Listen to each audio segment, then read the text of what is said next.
new jobs. Well, you haven't done it in 30 years or 26 years. Well, I've been a senator. You haven't done it. And I have been a Secretary of State, and I have Your husband signed NAFTA, which was one of the worst things that ever happened to the manufacturing industry. That is your opinion. You go to New England, you go to Ohio, Pennsylvania, you go anywhere you want, Secretary Clinton, and you will see devastation where manufacturing is down 30, 40, sometimes 50%. NAFTA is the worst trade deal maybe ever signed anywhere, but certainly ever signed in this country. And now you want to approve Trans-Pacific Partnership. You were totally in favor of it. Then you heard what I was saying, how bad it is, and you said, I can't win that debate. But you know that if you did win, you would approve that, and that will be almost as bad as NAFTA. Nothing will ever top NAFTA. That is just not accurate. I was against it once it was finally negotiated and the terms were laid out. I wrote about that in... You called it the gold standard. Well, I hope... You called it the gold standard of trade deals. You said it's the finest deal you've ever seen. No. And then you heard what I said about it, and all of a sudden you were against it. Well, Donald, I know you live in your own reality, but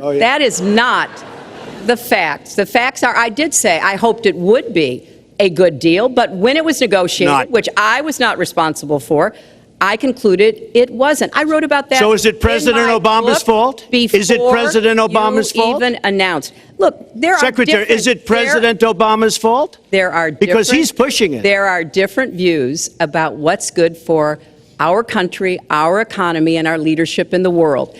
And I think it's important to look at what we need to do to get the economy going again. That's why I said new jobs with rising incomes, investments, not in more tax cuts that would add $5 trillion to the debt. But you have no plan.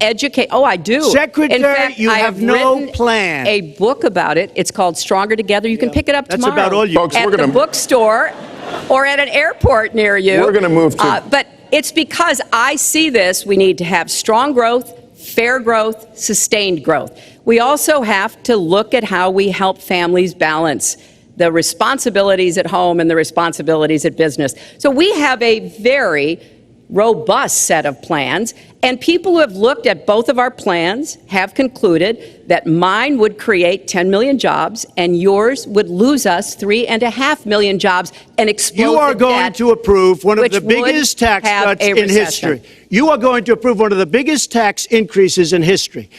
You are going to drive